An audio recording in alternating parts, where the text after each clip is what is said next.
graça, glória e poder continuamente para teu nome ser exaltado. Amém.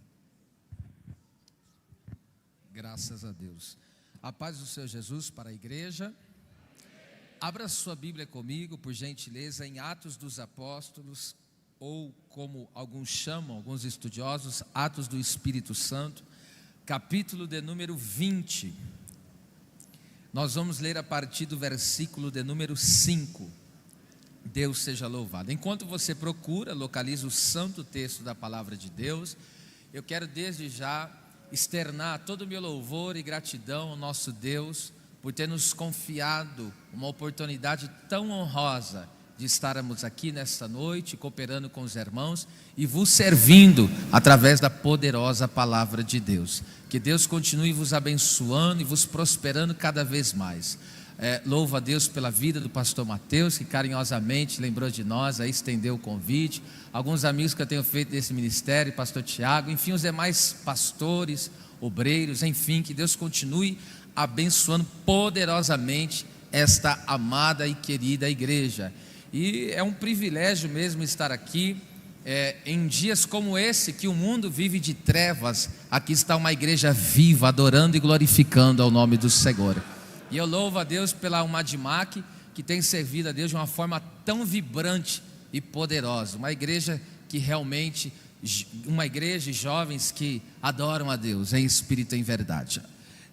Atos capítulo 20, versículo 5. Quem encontrou, diga amém. Amém. Diz o texto: estes indo adiante, nos esperaram em Troade, e depois dos dias dos pães asmos, navegamos de Filipos, e em 5 dias fomos ter com eles a Troade, onde estivemos 7 dias. No primeiro dia da semana, juntando-se os discípulos para partir o pão, Paulo, que havia de partir no dia seguinte, falava com eles e alargou a prática até meia-noite. Havia muitas luzes no cenáculo onde estavam juntos, e estando um certo jovem, por de nome Eutico, assentado numa janela, caiu do 3º andar, tomado de um sono profundo que lhe sobreveio durante o extenso discurso de Paulo, e foi levantado morto. Paulo, porém, descendo, inclinou-se sobre ele e, abraçando-o, disse: não vos perturbeis, que a sua alma nele está. E subindo, partindo o pão e comendo, ainda lhes falou largamente até o amanhecer. E assim partiu, e levaram vivo o jovem, e ficaram não poucos consolados. E você que pode, diga glória a Deus. Pode ocupar o assento, desde que não impeça de vocês adorarem a Jesus. Eu quero nesta noite pregar subordinado ao tema: não perca o seu propósito. Vou repetir, quero pregar sobre o seguinte tema: não perca o seu propósito. Quantos aqui têm um propósito diante da presença de Deus? Amém. Entre idas e vindas de cidade em cidade, na caminhada missionária, o apóstolo Paulo organiza de se reunir com alguns irmãos em Troade, no propósito de cultuarem e tomarem a Santa Ceia do Senhor. Nisso, no versículo de número 3, a Bíblia Sagrada diz, esse capítulo 20, que foram postas ciladas pelos judeus. Então, entre idas e vindas, no decorrer da sua caminhada, fazendo a obra de Deus, a Bíblia diz que sobrevém-lhes sobre eles ali situações como essa, de ciladas postas pelo inimigo. E eu entendo que situações como essa é corriqueira e acontece na vida de todo aquele que tem um propósito de Deus sobre a sua vida. Mas a exemplo de José, nós aprendemos algumas lições importantes, que as situações contrárias dessa vida, as ciladas que homens maus levantam, cada vez mais nos levará para o propósito de Deus, cada vez mais nos empurrará para aquilo que Deus tem proposto na nossa vida. E isso nós vemos claramente, conforme já citei, na vida de José. Havia um propósito de Deus na vida deste servo do Senhor. Os irmãos emboscaram, fizeram uma cilada, e ele foi vendido para o Egito. Deram ele como morto, mas enquanto diziam que ele estava morto, ele estava crescendo. Diziam que ele não existia, mas ele estava crescendo. E aí, quando chega no final do livro de Gênesis, no capítulo 50, no versículo 20, os irmãos de José, depois que o pai Jacó morre, os irmãos dizem assim: olha, o nosso pai falou para você não cobrar de nós, não se vingar de nós, aquilo que nós fizemos te vendendo para cá. E ele pega e declara as seguintes palavras: vocês bem tentaram, ou outra tradução, vocês bem planejaram fazer mal contra mim, porém Deus planejou em bem. De toda a situação que o inimigo tem armado contra, Deus vai fazer ser ao teu favor e o nome dele vai ser glorificado. Mas de uma coisa tu viverás o propósito que Deus tem proposto sobre a sua vida. Porque os planos de Deus sempre prevalecerão na vida do servo de Deus. Pois bem, agora eu vou fazer uma exposição do texto lido. Você vê aqui, você leu comigo no versículo de número 5, agora que Paulo, ele está indo para Troade, e ele tem a finalidade de se reunir com os irmãos e tomar ceia, como eu já disse. E agora o texto diz que ele quer se encontrar com os irmãos em Troade. Troade, para quem não se lembra, é o lugar da visão missionária. Atos capítulo 16, versículo do 9 ao 11, a Bíblia diz que Paulo intentava ir para uma outra região, e Deus mandou ele ir para uma outra região. E agora a Bíblia diz que Deus aparece para ele em sonhos, e um varão em caracteres de um macedônio diz: passa a Macedônia e nos socorre. É justamente ali em Troade que ele teve essa visão, entendendo que o Senhor estava chamando ele para pregar o santo evangelho. Então eu entendo que Paulo agora quer se reunir em Troade. Por quê? Porque é o lugar da visão missionária. E eu entendo uma coisa muito importante para nós: a busca pelas almas é uma questão de visão espiritual. Eu vou repetir isso aqui, a busca pelas almas é uma questão de visão espiritual. Em João capítulo 4, versículo 35, depois que Jesus evangelizou a mulher samaritana, e ela se rendeu ao senhorio de Jesus, e ela passa a ser uma missionária ali em Samaria, e quando ela vai anunciar o evangelho ali para aquelas pessoas, os discípulos chegaram, e Jesus abre um diálogo com eles, e diz: vocês estão dizendo que falta 4 meses ainda para a ceifa, mas eu digo, levantai os olhos, porque os campos já estão brancos, prontos para a colheita.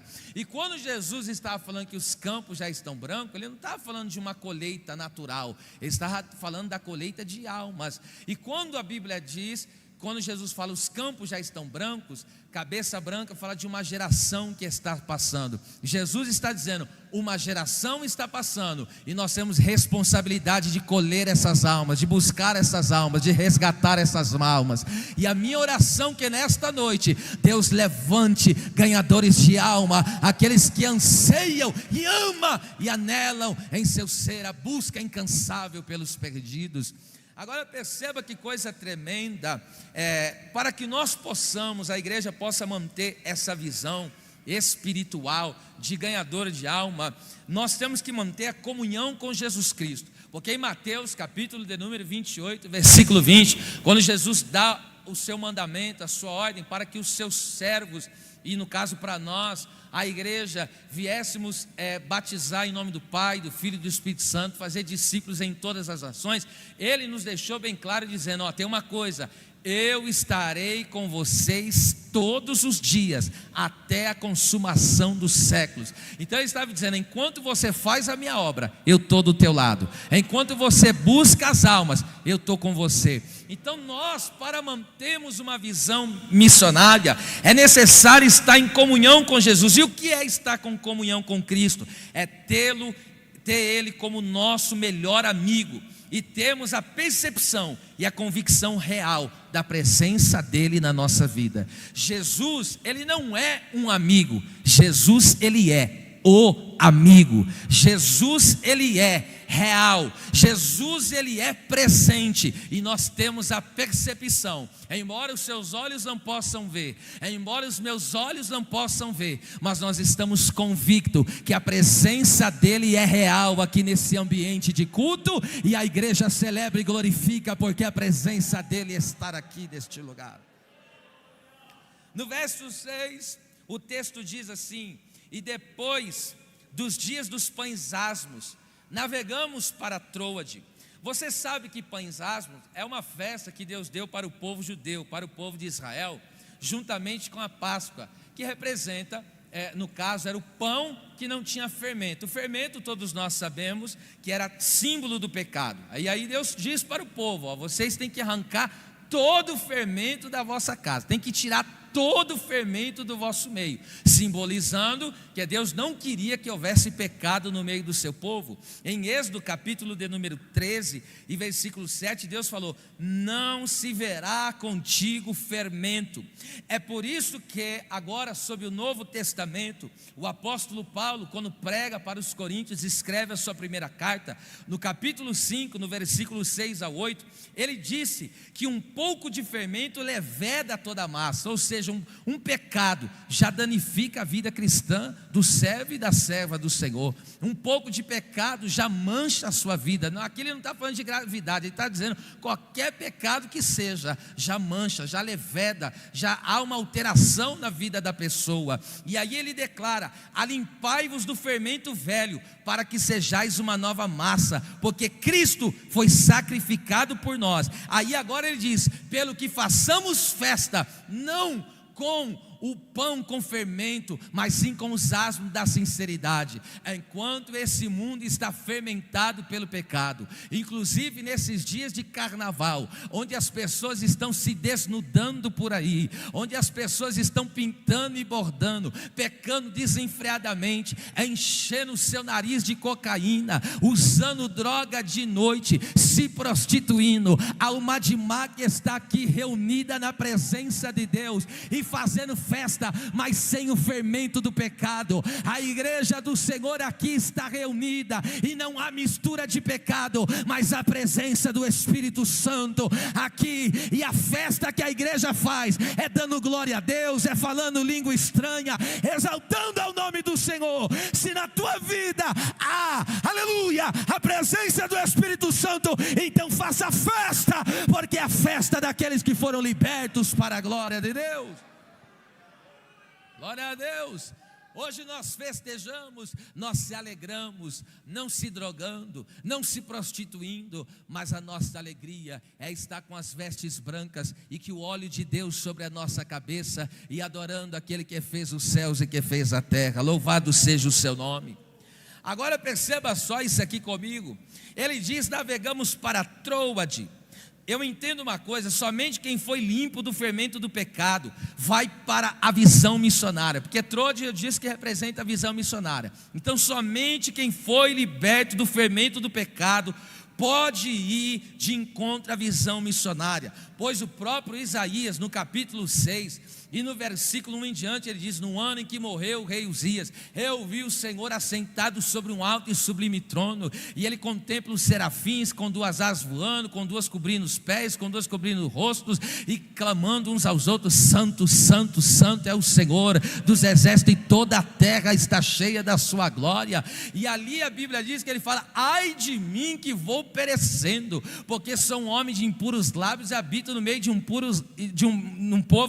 no meio de um povo de impuros lábios, e os meus olhos viram o rei. Mas de repente vem um anjo que pega com uma tenaz, uma brasa viva tirada do altar, toca na língua dele e diz: a tua iniquidade foi passada de ti, você foi purificado do pecado. Aí Deus pega e diz: e agora? A quem enviarei e quem há de ir por nós? E Isaías pega e diz: eis-me aqui, Senhor, envia-me a mim, porque só está disponível para Deus quem se consertou na sua presença. Só está disponível para Deus, só pode dizer: eis-me aqui, quem já não tem mais fermento na sua vida. E eu pergunto: quantos estão disponíveis para que Deus possa te usar nessa noite? Aleluia. Eu vou perguntar de novo: quantos estão disponíveis para que Deus possa usar a sua vida aqui nesta noite? Não tem como. Por que existem pessoas que não se dispõem? Por que existem pessoas que não se apresentam para Deus? Deus está chamando, eu quero te usar, eu quero bradar a sua vida. Você vai evangelizar, você vai cantar, você vai pregar, você vai fazer. E ele fala: é com outro, não é comigo, eu não sei falar, eu não sei fazer. Não, meu querido, quando você tem um encontro real e verdadeiro com Deus, quando Deus purifica a sua vida, você se dispõe e diz: eis-me aqui, eu estou pronto para fazer a sua vontade, louvado seja o seu nome. E nesta noite a brasa do altar vai pegar bocas hoje aqui, aleluia. Haverá uma disponibilização na obra missionária, porque estou profetizando a uma de que vai duplicar, vai triplicar, porque Deus está levantando um exército disposto, missionário na sua presença. Se é verdade, sustenta a tua mão para o céu e glorifique ao Deus vivo e todo-poderoso. Glória a Deus. Agora no versículo de número 7, glória a Jesus, o texto diz: no primeiro dia da semana, ajuntando-se os discípulos para partir o pão. Então você vê que a finalidade aqui era eles se reunirem para partir o pão. A palavra juntando-se é a palavra grega synago, que significa congregar, reunir. Estar em Cristo e congregar envolve 3 experiências. Eu quero falar sobre 3 experiências que nos envolvem em estar em Cristo e ter uma vida congregacional, alguém que cultua ao Senhor. Baseado no Salmo 27, verso 4. A Bíblia diz, Davi falou: uma coisa pedi ao Senhor e a buscarei, que possa primeiro morar todos os dias na sua casa, contemplar a sua formosura, terceiro, aprender no seu templo. Essa é as 3 experiências: morar, contemplar e aprender. Morada fala do quê? Morada fala de criar raízes e se tornar frutífero. A Bíblia Sagrada diz que nós estamos arraigados e fundados em amor em Cristo Jesus. Toda pessoa que está plantada em Cristo, que está enraizada em Cristo, não tem como não frutificar, porque Jesus falou: se eu estou em vocês, vocês estão em mim, vocês vão dar muito fruto, porque sem mim nada podereis fazer. Mas ao contrário disso, é verdade, toda a nossa capacidade está em Cristo Jesus, o nosso Senhor. Então aquele que está enraizado em Jesus, ou seja, aquele que congrega, aquele que faz parte do corpo de Cristo, primeiro ele vai ter uma vida frutífera na presença do Senhor. E qual fruto que ele vai render? Se Jesus é a verdadeira videira e nós somos os ramos, ou seja, nós estamos em Cristo, qual fruto que nós vamos dar? É Jesus. Nós vamos dar o fruto chamado Jesus na nossa vida. As pessoas vão olhar para nós e vão dizer: esse aí pertence a Cristo, esse aí é do Senhor, porque ele está enraizado em Cristo e ele dá fruto, como a vida daquele que verdadeiramente vive uma vida que exalta a glória de Deus. Agora a segunda experiência é de contemplação, porque na casa de Deus é lugar de ver a glória de Deus. É gostoso vir aqui e rever os amigos, é maravilhoso, mas aqui não é um lugar de encontro de amigos, aqui é lugar de ver a glória de Deus aqui nessa casa.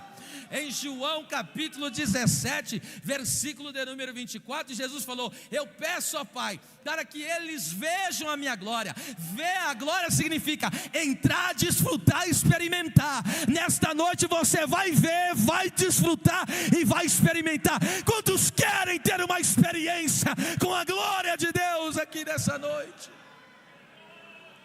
Ei, Jaheb, Derevácia.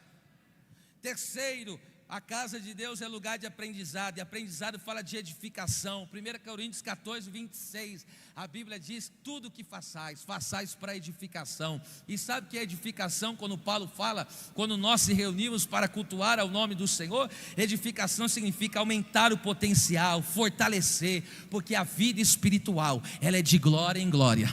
Você entrou hoje aqui, Deus está te moldando, Deus está trabalhando, Deus está agindo, Deus está movendo, e a sua vida, depois desse culto, haverá de sofrer no bom sentido uma transformação drástica, porque depois desse culto, você não será mais o mesmo que você era ontem, porque a nossa transformação é de glória em glória, é de glória em glória. É por isso que o crente que dá glória, ele é transformado com mais rapidez. E deixa eu perguntar, quem veio dar glória hoje aqui nessa noite? Eita Deus, era uma súria, uma cachéria. Agora eles partem, a Bíblia diz que ele estará ali com os discípulos para partir o pão. Diga isso comigo, partir o pão. Em 1 Coríntios 11, 26, isso aqui é sinônimo da Santa Ceia, partir o pão.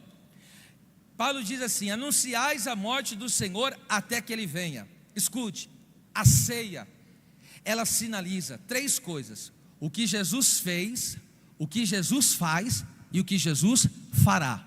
O que Jesus fez, passado. O que Jesus faz, presente. O que Jesus fará, futuro. Então veja, a cruz sinaliza, e se tu não deres glória com essa, olha lá como vai reagir esta palavra. Jesus, a sua cruz, a sua obra consumada na cruz do Calvário, sinaliza, repito, o que Ele fez, o que Ele faz e o que Ele fará. E o que Jesus Ele fez por nós? Primeiro, Jesus nos libertou da escravidão do pecado, do castigo que o pecado nos traz e da culpa do pecado. Eu vou repetir: Jesus nos libertou da escravidão, do castigo e da culpa do pecado, porque está escrito em 1 João 3,8: aquele que vive na prática do pecado, esse provém do diabo, mas para isso se manifestou o Filho de Deus, para destruir, para desfazer as obras do diabo. Parece que tem crente que está com dó do diabo. Eu vou repetir o versículo para ver se ele entende. Para isto o Filho de Deus se manifestou, para aniquilar, para desfazer as obras do diabo. Você não é mais escravo, você não é mais um prisioneiro, porque Jesus já desfez as obras do diabo. Outra coisa, Jesus Ele não só nos libertou, não nos libertou da escravidão, mas Ele nos libertou do castigo, porque Romanos 6,23, aquele que pecar, o salário do pecado é a morte. E qual que é a morte? A morte eterna. E Jesus, Ele nos livrou desse castigo. Agora, em vez de nós sermos merecedores do inferno, Ele passa a nos fazer o quê? Nos transportar para o seu reino de glória e de luz, e nos dá o céu para vivermos eternamente na presença dEle. E ainda, olha só que coisa linda, o que Jesus Ele fez? Ele nos libertou da culpa do pecado. Será que vocês estão aqui dentro? Ele me liberta da escravidão, Ele me liberta do castigo, e Ele me liberta da culpa do pecado. E você não fala nada ainda. Quem é que poderia chegar aqui, pastor Mateus, e chegar e falar com todo o dinheiro que ele tivesse, com todos os milhões e euros, sei lá, que ele tivesse, e chegasse assim: ó, eu pago isso aqui para você limpar a minha consciência. Eu quero ver quem é que consegue limpar a consciência. Mas o sangue de Jesus. É por isso que o crente está aqui, dá glória a Deus, que a consciência limpa. Jesus já me purificou.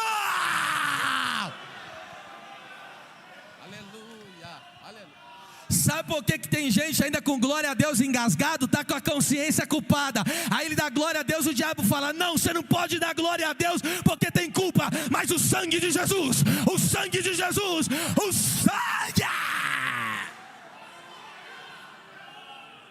Eu vou te dar 30 segundos para você levantar as duas mãos o mais alto que você pode. Só quem foi liberto e tem a consciência limpa. Eu vou te dar 30 segundos para você adorar. Cadê você? Olha. Cadê? Amém. Jacob, la fácia. Ele bacana, ele bichou, bederque. Eita, ó, desceu aqui, hein? Emanteque me derrepia, eleba para cande, eleba séria, eleba calabassária.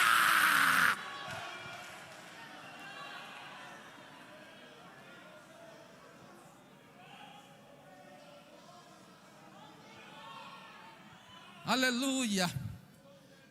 Segundo, o que ele faz? o que a cruz do Calvário faz. Segundo, Jesus, ele se tornou, ele é, no caso, o nosso sumo sacerdote, que vive a interceder por nós. Hebreus 7:25. E agora, ele nos salva do poder do pecado. Primeiro, nos libertou da escravidão do pecado. Agora, o que Jesus faz? Jesus, ele nos liberta, louvado seja o seu nome, ou nos salva do poder do pecado. Assim, o pecado não reina em nosso corpo, para lhe obedecermos em suas vontades carnais, em sua vontade caída. Ele não tem mais domínio sobre nós, e por isso não pode exercer influência sobre o servo e a serva de Deus. Romanos 6:12 e 14. Meu querido irmão, Jesus hoje, o que ele faz conosco? Ele nos salva do poder do pecado. O pecado já não pode mais influenciar a tua vida.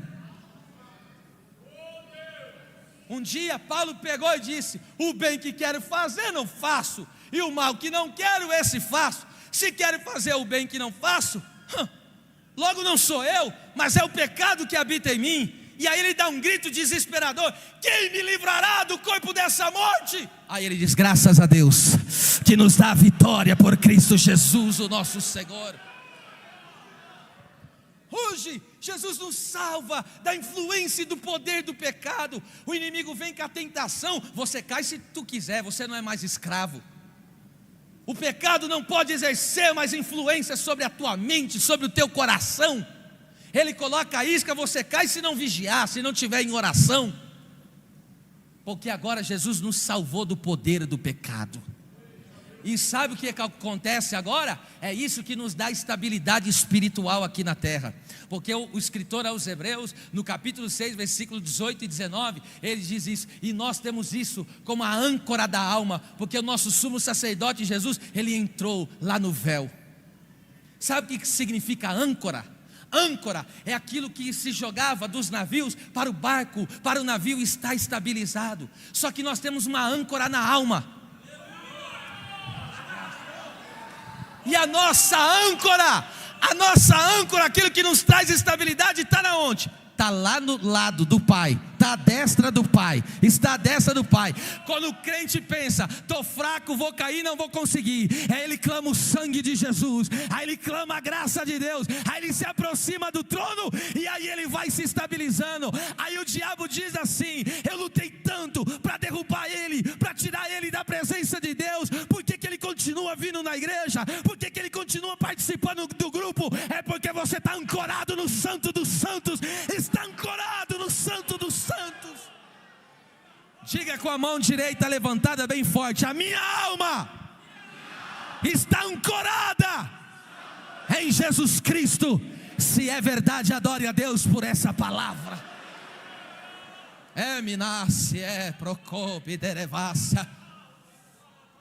E aí vem a tentação do lado, vem as lutas do outro lado, e alguém diz: agora ele não vai aguentar, mas ele continua firme. E por que ele permanece firme? Porque a alma dele está ancorada na presença do Senhor Jesus. Aleluia. Terceiro, o que a cruz sinaliza? Terceiro, sinaliza quando Cristo voltar.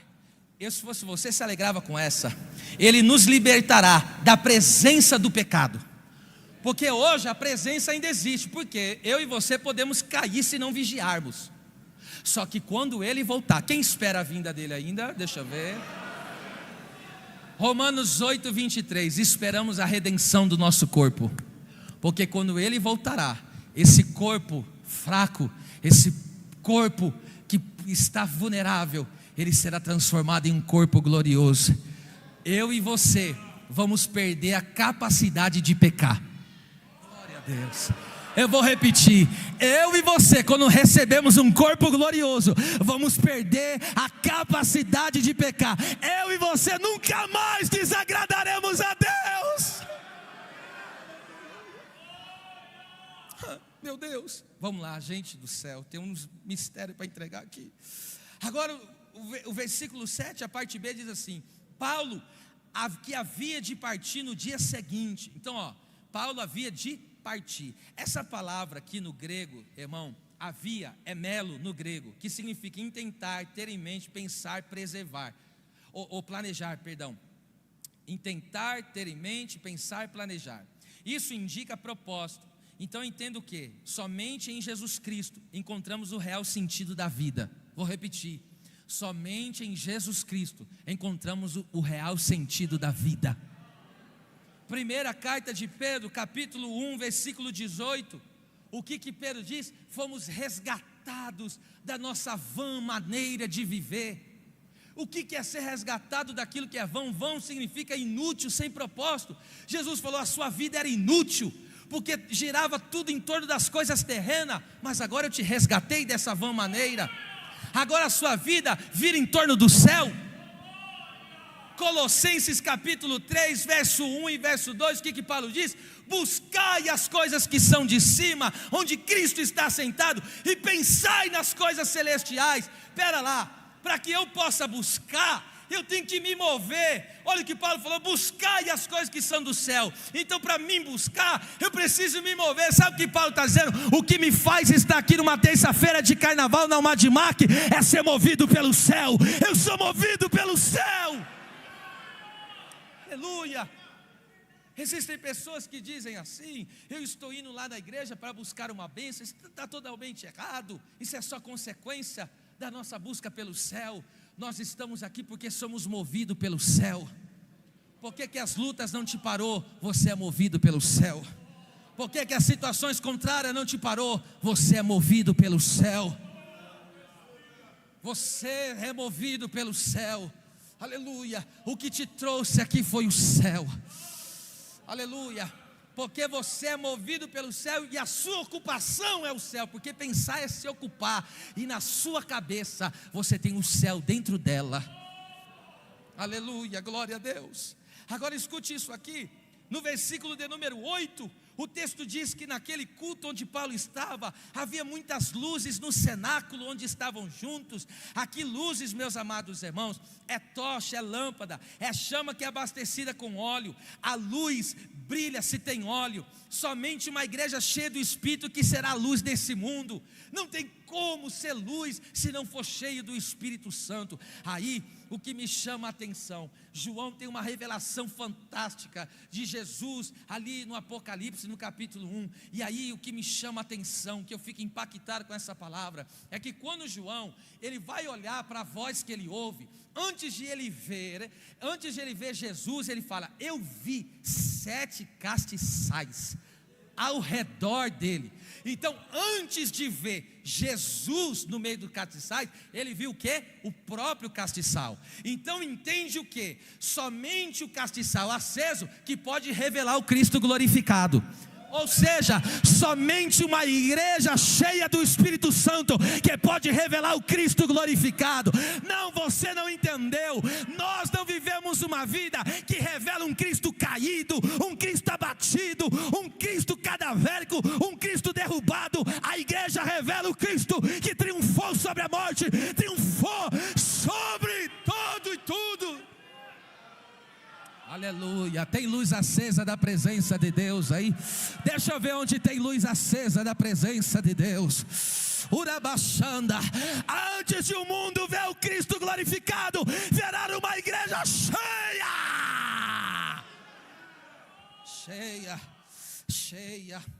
cheia do Espírito Santo.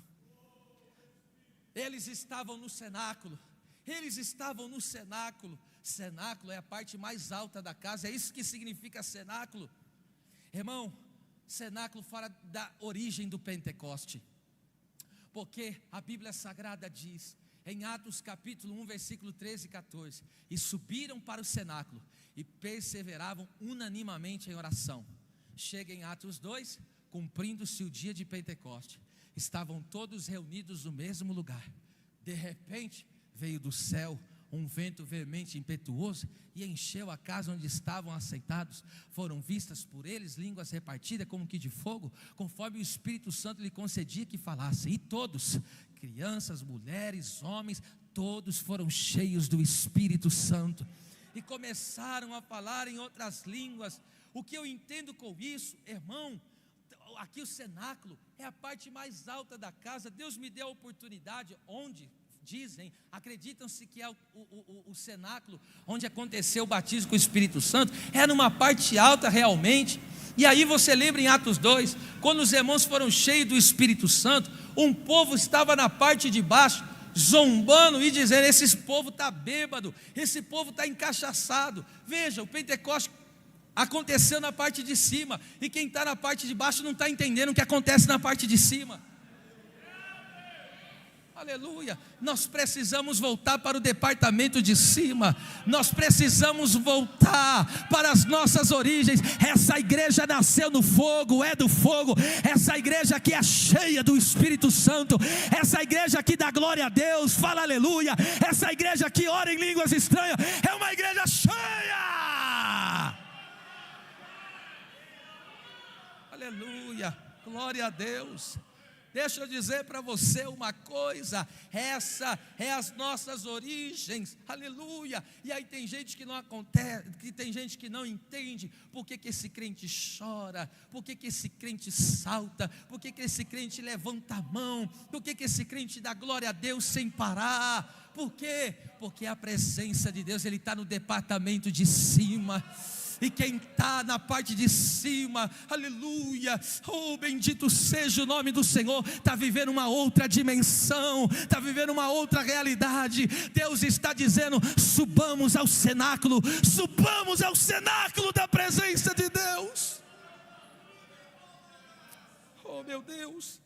Agora o texto diz, verso 9: estava um certo jovem assentado numa janela. Irmão, a palavra assentada aqui é kathemai, que significa acomodar-se. Ele estava confortável, ele se acomodou, ele se sentiu confortável entre a luz e as trevas. O Eutico estava na janela, e ele se sentiu confortável estando dividido, porque se ele está num lugar que tem muitas luzes, e ele está na janela, que é o lado de fora está escuro, então ele está entre luz e trevas, e está se sentindo confortável estando dividido. Ele se acomodou entre a luz e as trevas. Escute isso e não esqueça mais: o inimigo não se importa com uma pessoa dividida.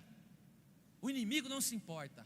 Como Judas ia lá, metia a mão, roubava, fazia o que era errado, e estava lá com Jesus, e o diabo não ligava. Mas eu quero te dizer uma coisa: Jesus nunca vai aceitar ninguém dividido. Eu vou repetir isso aqui de novo. O diabo até aceita dividir a pessoa com Deus, mas Deus nunca vai aceitar te dividir com ninguém.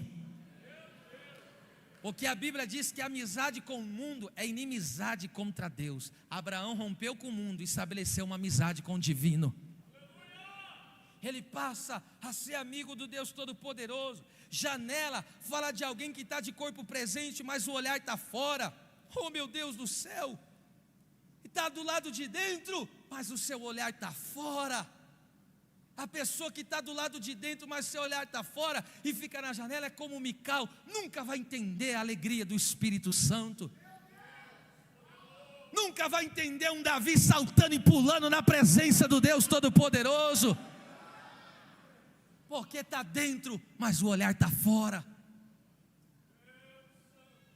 Oh Espírito de Deus, eu quero declarar aqui uma palavra profética sobre essa linda mocidade que aqui está nessa noite.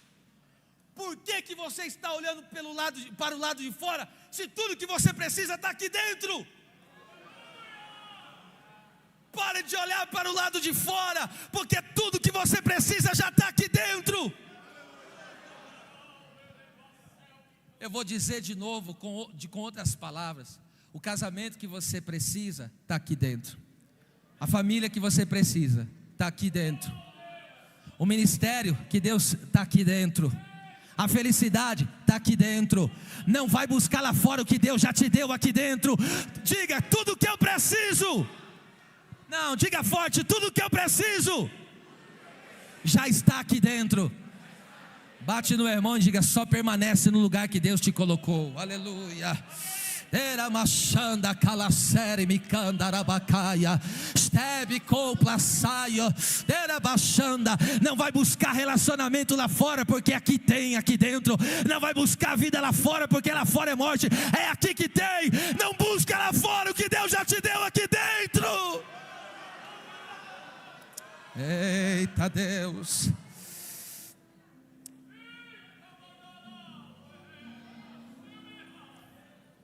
Ele está na janela, o que aconteceu?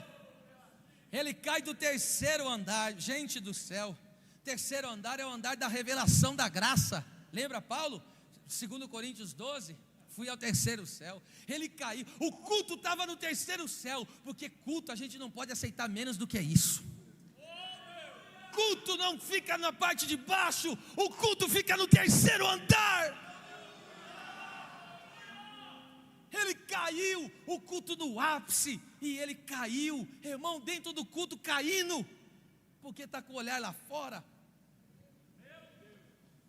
E eu entendo uma coisa, caiu da revelação da graça. Oh minha gente, a graça é tão poderosa. Paulo disse assim: fortifica-te na graça que há em Cristo Jesus. O que é fortificar? Revigorar. Toda a força que você precisa está na graça. Sabe o que é mais? Que o Paulo falou, Paulo ele disse, oh meu Deus do céu, que a graça de Jesus é o suficiente. Ele orava, Deus me tira disso, me livra desse espinho. O que Jesus falou para ele? A minha graça, a graça é suficiente, ou seja, você não precisa de mais nada, só da graça. Aleluia. E terceiro, a graça de Deus é maior. Por que a graça é maior? Porque Tiago fala, ele está falando no capítulo 4 do contexto do povo que está se afastando de Deus, indo nos caminhos tortuosos. Ele fala, mas antes da maior graça. Ou seja, ele está dizendo, a graça é maior do que a tentação, a graça é maior do que o pecado. Então tudo que eu e você precisamos é de graça. Hoje Deus vai mergulhar o crente no oceano da graça. Só quem quer receber graça de Deus aqui nessa noite. Graça, graça. Levante as mãos, por favor, levante as suas mãos para o céu. Eu vou te dar 20 segundos para você começar a clamar aí a Deus agora. E diga para Deus, Deus me enche da graça. Eu quero ser fortalecido na graça. Eu quero ser cheio da graça. Graça, graça, graça.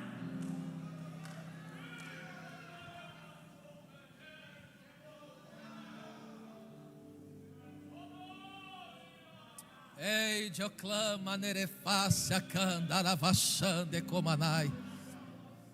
Elevachere me candora vassúria rébia. Era machanda calassúria mante covasnai.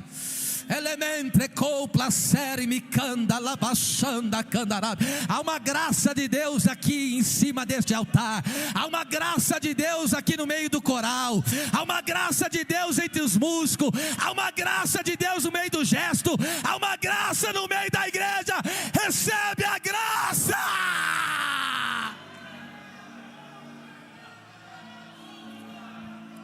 Eu estou aqui pela graça, pregando pela graça, buscando a Deus pela graça, congregando pela graça, orando pela graça, jejuando pela graça, cantando pela graça. Ninguém prega sem graça, ninguém louva sem graça, ninguém caminha sem a graça. Quem está recebendo graça, abre essa boca e dá glória a Deus.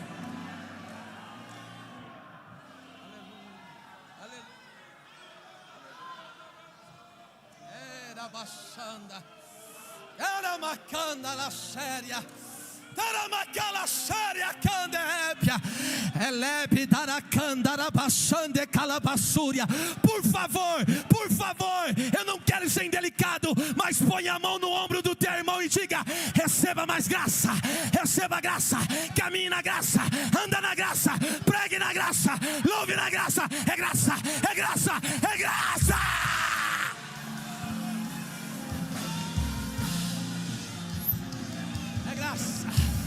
Quem recebe, quem recebe, quem recebe, quem recebe, deixa eu ver, quem recebe, recebe, recebe,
Ah, meu Deus do céu, alguém ainda não entendeu?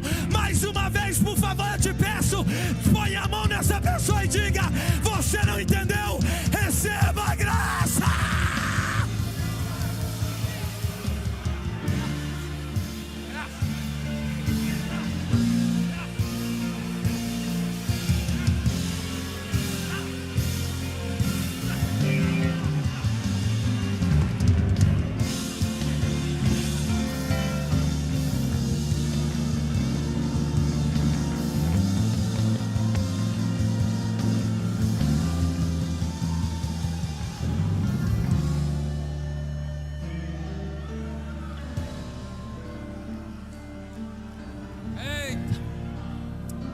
Baixanda candaraia, era bacala xere me comanai, de calabachanda calassúria, ela é preque terque afai, stebe cala xéria, era bacala xanda, era bacala baxéria.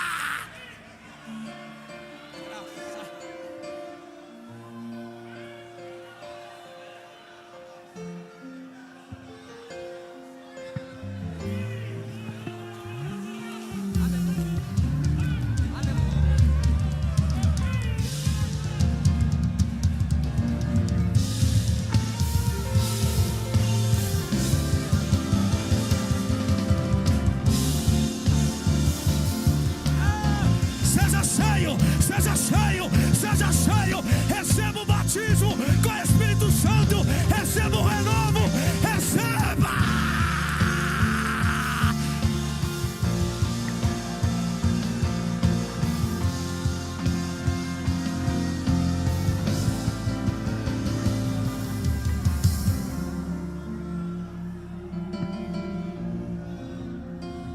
Amém.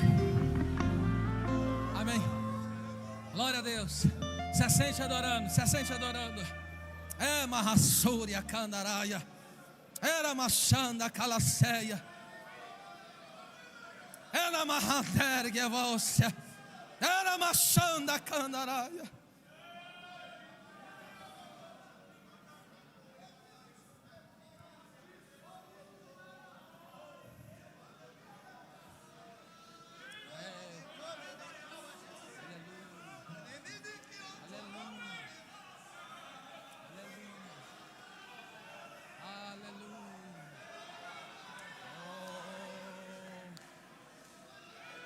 Eita, Espírito Santo. Agora escute que eu vou começar a entrar para a conclusão e depois a gente adora mais um pouco. A Bíblia diz que ele foi, escute, sentado na janela, foi tomado de sono, foi tomado de um profundo sono. A palavra tomado aqui significa forçar para baixo, ser superado, ou seja, Eutico foi vencido pela sonolência e foi forçado a declinar e cair. Escute isso e não esqueça mais: o sono é um campo fértil para o inimigo semear. Eu vou repetir: a sonolência espiritual é um campo fértil para o inimigo semear coisas no coração. Mateus capítulo 13, versículo 25: e dormindo o homem, os inimigos vêm semear o joio. Então, não durma, porque a sonolência é um campo fértil do inimigo semear e colher. Outra coisa que na sonolência espiritual fez Eli perder a posição que Deus tinha dado para ele. 1 Samuel 3:2 e 4:18. Ele dorme e a Bíblia diz que ele caiu da cadeira quando ficou sabendo que a arca foi tomada. Ou seja, o que mantinha ele na posição era a presença de Deus. Sansão dormiu no colo da Dalila e ela fez, ele acariciou, veio uma pessoa e começou a cortar, ele nem sentiu a força dele indo embora. 6:19, ele abriu o coração para ela, havia uma aliança que ele tinha com Deus, aquela aliança ele tinha que guardar, mas ele foi e dividiu a aliança que ele tinha com Deus. Abriu o coração para quem não deveria abrir o coração, e agora ele dorme. E naquela sonolência, o que aconteceu com ele? Ele perdeu a presença de Deus. Quem mais? As virgens. Mateus capítulo 25 fala das virgens nessas que dormiram e perderam o esposo. Não durma espiritualmente, mas a palavra profética para o Madimac, para esta igreja nessa noite é Efésios 5,14: desperta tu que dormes, levanta-te dentre os mortos, e Cristo te esclarecerá. Isaías 61, levanta e resplandece, porque já vem a tua luz, e a glória de Deus já vai nascendo sobre ti. Escute, no versículo 9, a parte D, sobreveio o sono profundo durante o extenso discurso.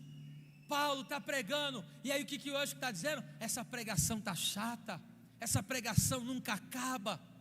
Escute isso, você percebe que a sonolência espiritual, quando a nossa experiência de vir à casa de Deus para cultuar não é mais alegre, como disse Davi: alegrei-me, regozijei-me quando me disseram vamos à casa do Senhor. Sabe quando a pessoa está dormindo, quando ela vem para o culto e fica olhando para o relógio, que hora que vai acabar? O discurso está extenso, mais um louvor, o discurso está extenso. Ele já não consegue mais sentir a graça de Deus, a inspiração, como ali Eliseu mandou chamar o tangedor e ele toca, o céu se abre, a inspiração divina vem sobre ele. Existem pessoas que estão aqui nesta noite, aleluia, que já não sentem mais prazer, vem como um carro automático que já está, que aprendeu o caminho e vem. Mas Deus nessa noite vai restaurar a alegria de um crente salvo na sua presença. Davi falou: cria em mim um coração puro, renova em mim um espírito reto, torna a dar-me a alegria da tua salvação, não retire de mim o teu Espírito Santo. É a nossa comunhão com o Espírito Santo que nos faz servir a Deus de forma tocante, maravilhosa. E agora o que aconteceu? Versículo 9, a parte final e a parte 10. Ele cai da janela, desapercebido, estava dentro, mas o olhar lá fora. Ele cai da janela, ele caiu e caiu. E aí alguém vem a contatar. E o que aconteceu? Caiu e morreu. Ele cai e ele morre. E aí o que acontece? Irmão, isso aqui é muito sério. Ele cai, ele morre. E agora, o que Paulo faz? Paulo pega e desce. Qual que era o propósito de Paulo? Era estar reunido com os irmãos e partir o pão. E agora o menino o jovem tomado de sono, caiu. E quando ele cai, ele morre. Mas aí Paulo vai até ele e abraça ele. E Paulo diz assim: a alma dele nele está. Sabe o que eu aprendo com isso? O que é alguém morto? Não sente, não fala, não reage. Mas o que Paulo falou? Ele tem alma. A sua salvação é o bem mais precioso que Deus lhe deu. O Espírito Santo bradou no meu coração e falou comigo que aqui nesta noite, quando eu estava em oração, falou que aqui nesta noite estaria alguns jovens que já estariam mortos, mas a graça do Senhor vai lhe abraçar e vai lhe trazer a vida novamente na presença do Senhor. Porque Paulo, escute, ele está no meio de um sermão poderoso, e aí eu, tomado daquele sono, agora ele cai. Veja, Paulo pega, ele está pregando, aquele moço está tumultuando o culto, porque a Bíblia diz, está tumultuando, versículo de número 10, e está tumultuando, mas o que ele faz? Ele para a mensagem, para viver a mensagem. Eu vou repetir, ele parou a mensagem, para ir viver o que ele estava pregando. Porque uma coisa é você chegar e falar, caiu, outra coisa é você chegar, está morto, está desviado, não canta, não participa do coral, está andando em caminho torto. Uma coisa é dizer isso, outra coisa é você descer e ir lá abraçar e ver Deus trazer ele de volta na presença do Senhor. Eleide ocanda, lavachere me canda arabagaia. O Espírito Santo nessa noite vai abraçar a alma de alguém aqui nesse lugar. Eu quero profetizar em nome do Senhor Jesus que a glória da última casa vai ser maior do que a primeira, diz o Espírito Santo.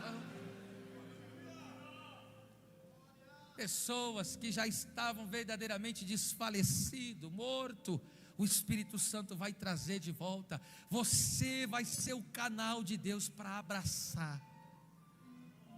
Você vai ser o canal de Deus para resgatar esse jovem, para resgatar essa vida. Tem jovem que está aqui nessa noite, pensou como eu, o que eu estou fazendo aqui dentro? O Espírito Santo te trouxe hoje aqui. Às vezes você não está cantando mais, não está pregando mais, não está no coral, não está envolvido, mas você é uma alma preciosa, que o Espírito Santo vai lhe agarrar. O Espírito Santo vai se apoderar de ti nessa noite. E aí sabe o que acontece, para a gente começar a concluir? Quando o apóstolo agora abraça aquele moço, o texto diz que ele ressuscita. E aí o que acontece? Versículo 11, subindo e partindo o pão. Qual que era o propósito de Paulo? Partir o pão. Existem coisas que acontecem na nossa caminhada para tentar impedir o nosso propósito. E partir o pão é o que? É a cruz. Esse é o nosso alvo, esse é o nosso propósito, é a cruz. Então coisas acontecem no meio do caminho, coisas mortas vêm no nosso caminho, para quê? Para tirar a gente do propósito. Mas o que o apóstolo Paulo fez? Aleluia, ele não se perdeu no seu propósito.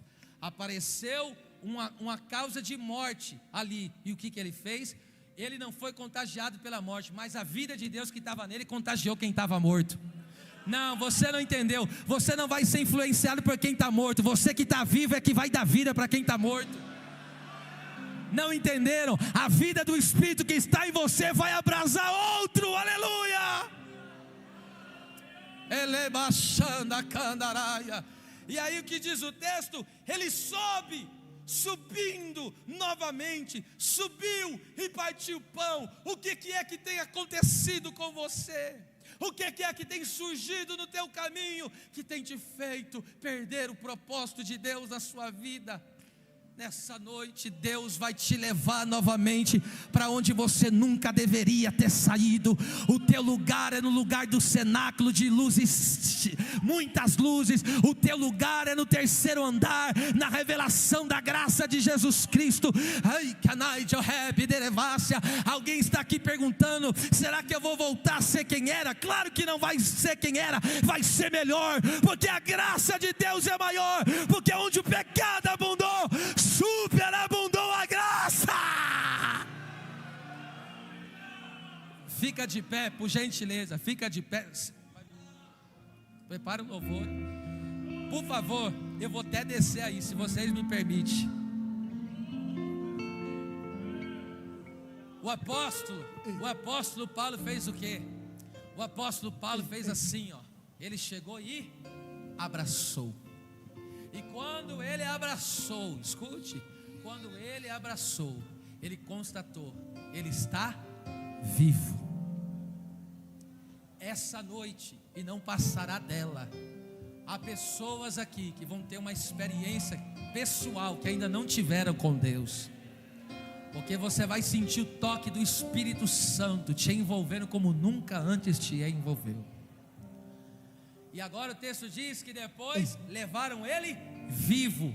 Opa, ele estava desapercebido, estava no culto, mas o culto não estava nele, ele não estava envolvido. E agora o que a Bíblia diz? Ele foi embora para casa vivo, andando com pessoas espiritualmente viva. É assim que a Almadimac vai sair daqui dessa noite, mais viva do que nunca. E fazendo o quê? Abraçando quem está morto. Vai abraçar quem está morto. Eu profetizo o próximo congresso, estou profetizando pela fé, o próximo congresso, cada congregação vai ter no mínimo o dobro de jovens em nome, porque você vai sair daqui com esse calor missionário, vai abraçar quem está morto. Eu quero pedir para vocês, é claro, por favor, se você puder, quem não puder não faça, mas quem puder, porque é algo que Deus me deu, eu não sou de fazer isso, mas o homem, a não ser que for casado, marido e mulher, mas o jovem moço com o jovem moço e a jovem moça com a jovem moça, eu vou pedir para você virar de frente para alguém aí, você que pode, nessas condições que eu falei. E você vai abraçar alguém aí agora. E nesse abraço, o Espírito Santo vai tocar poderosamente. Como eu vou abraçar esse varão aqui, ó. Vai de frente com alguém. Isso. Não, mas não é esse abraço regulado. É um abraço de calor da presença de Deus. Pega esse crente aí agora. Abraça ele. O Espírito Santo nunca te perdeu de mim.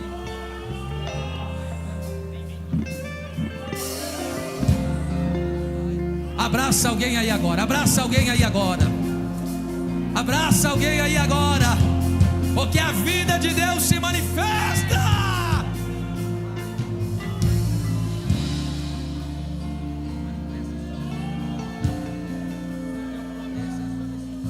Eu abro mão dos meus maiores sonhos.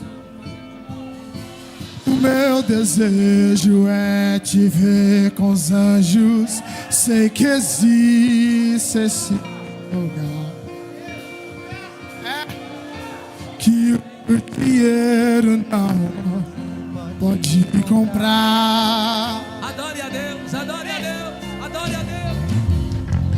Ruas de ouro, por onde eu vou, Levaram vivo, a sua glória não dá pra comparar.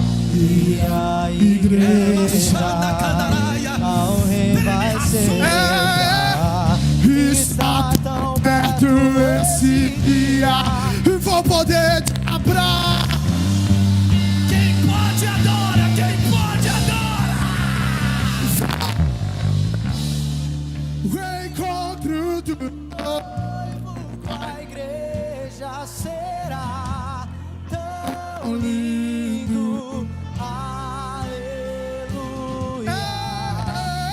E ali nós o Receba vida, receba vida, receba vida.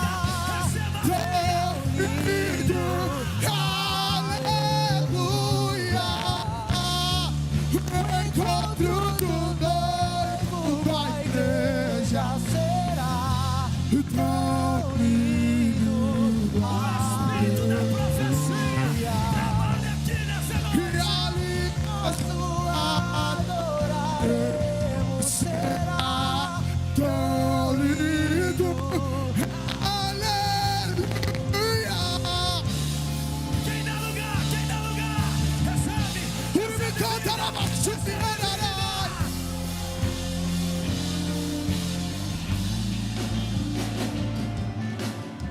Somos a geração que busca sua face, que te adora.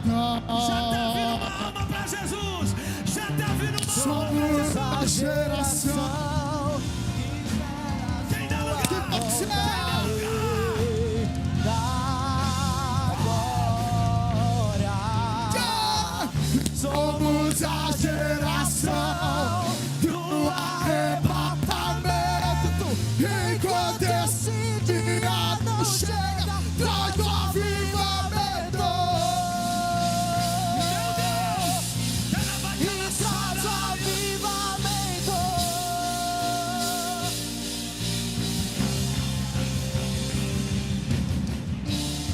O encontro do noivo A vai igreja será tão lindo. Só aqueles que aguardam o casamento, mais esperado, mais esperado, mais aguardado. Será tão lindo. Aleluia. O encontro do noivo Noivo com a igreja solta essa voz pra será adorar a Deus. tão Receba a presença do Espírito Santo. Era aleluia. baixada como Arai. ali nosso Espírito de Deus batiza, enche. tão lindo.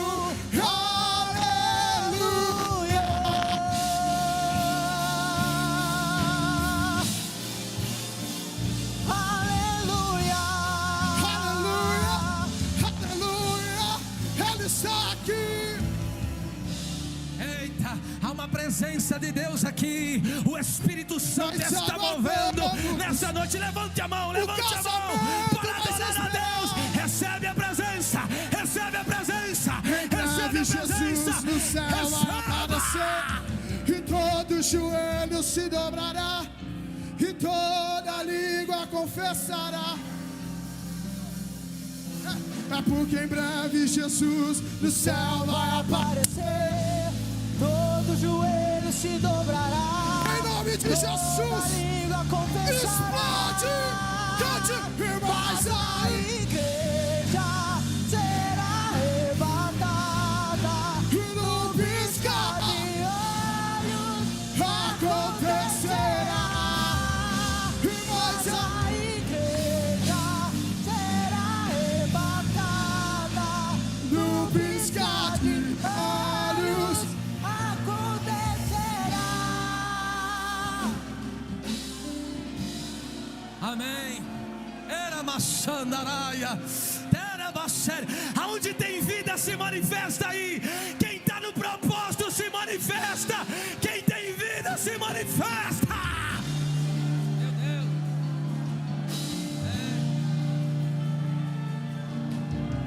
Meu Deus. Meu Deus. Eu quero perguntar debaixo dessa graça. Eu quero perguntar quem está afastado e quem não é crente ainda. Sai do teu lugar e faz como esse jovem valoroso. Venha para cá. Você que está afastado e não é crente, saia aí dos corredores e venha para cá. Venha. Cadê a segunda pessoa aqui para Jesus? Venha. Eu vou esperar você vir. Esta é a noite de você ser abraçado pelo Espírito Santo. Cadê você? Cadê a segunda pessoa? Cadê a segunda pessoa? Ajude aí, vem. Tera, esteve na ceia. Não, você não está entendendo. É um Eutico que está revivendo hoje.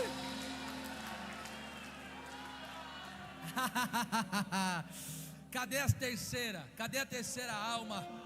É duas? É dois? Aí eu estou acompanhando. Está acompanhando? Está acompanhando ele? Amém. Ô sermão, que bênção, hein? Abraça ele, dá um abraço nele, dá um abraço nele. Olha lá que lindo. É lindo demais isso aí, meu. Era machere me comanai. Eu já vou entregar a minha oportunidade, mas o Espírito Santo brada no meu interior que é mais Eutico que precisa voltar para a vida hoje. Cadê você que está afastado?